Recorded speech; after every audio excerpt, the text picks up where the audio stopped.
السلام عليكم ورحمة الله وبركاته.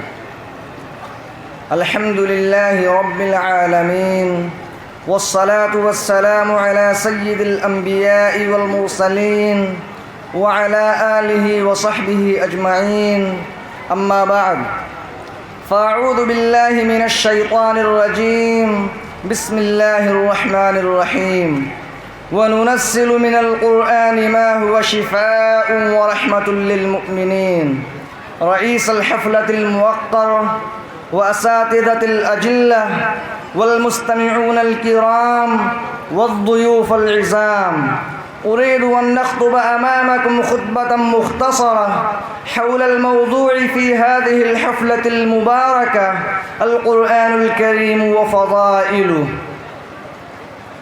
أيها المستمعون الكرام، يؤمن المسلم بأن القرآن الكريم كتاب الله أنزله على خير خلقه وأفضل أنبيائه ورسله نبينا محمد صلى الله عليه وسلم، كما أنزل غيره من الكتب على من سبق من الرسل، وأنه نسخ بأحكامه سائر الأحكام في الكتب السماوية السابقة، كما ختم برسالة صاحبه كل رسالة سالفة. فالقرآن يشتمل على أهم شؤون الحياة الاجتماعية والثقافية والفكرية والعلمية والاقتصادية والمعيشية حتى السياسية. أريد أن نبين مرامي بالإيجاز في ضوء الكتاب والسنة. القرآن لغة في الأصل مصدر من قرأ بمعنى مرادف للقرآن، يقال قرأ يقرأ قراءة وقرآنا. واصطلاحا هو الكتاب المنزل بواسطة جبريل عليه الصلاة والسلام على رسول الله صلى الله عليه وسلم في المصاحف للبيان والإعجاز، والمنقول عن النبي صلى الله عليه وسلم ممثلا متواترا بلا شبهة، والمتعبد بتلاوته، والمبدوء بسورة الفاتحة، والمختوم بسورة الناس، والمحفوظ من التغيير والتبديل. أيها المستمعون الكرام، يبين الله تعالى فضائل القرآن ووظيفته في حياة الناس وأثره في هدايتهم إلى طرق الهدى في آيات كثيرة، منها أنه هدى للناس، شهر رمضان الذي أنزل فيه القرآن هدى للناس، وأنه كتاب عربي مفصل، كتاب فصلت آياته قرآنا عربيا لقوم يعلمون، وأنه شفاء ورحمة للمؤمنين. وننزل من القرآن ما هو شفاء ورحمة للمؤمنين، وأنه قد صرفت فيه الأمثال، ولقد نزلنا في هذا القرآن من كل مثل، ولقد صرفنا للناس في هذا القرآن من كل مثل، وأنه فرقان. تبارك الذي نزل الفرقان على عبده ليكون للعالمين نذيرا. أيها السامعون الكرام، كما بين الله تعالى فضائل القرآن في آيات كثيرة، كذلك بين رسول الله صلى الله عليه وسلم بعض فضائله أيضا. منها ما جاء في فضل تعلم القرآن وتعليمه، قوله صلى الله عليه وسلم: خيركم من تعلم القرآن وعلمه.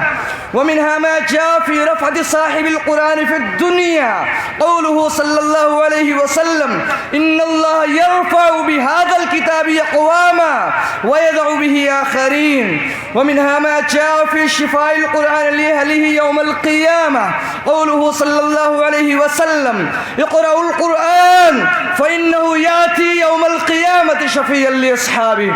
ومنها ما جاء في بيان مقدار الثواب لقارئ القرآن، قوله صلى الله عليه وسلم: من قرأ حرفا من كتاب الله فله به حسنة، والحسنة بعشر أمثالها. لا أقول ألف لام ميم حرف، ولكن ألف حرف ولام حرف وميم حرف.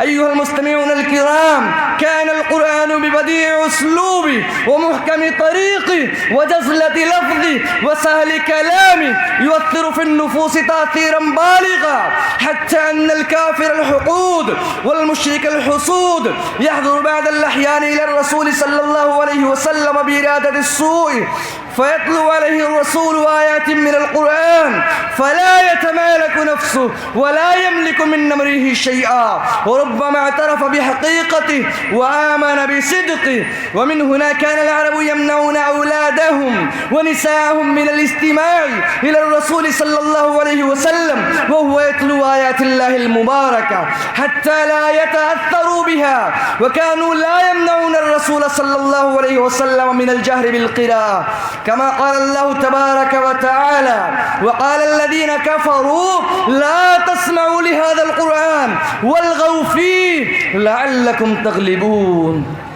أخيرا أدعو الله أن يوفقنا إلى أن نفهم فضائل القرآن الكريم.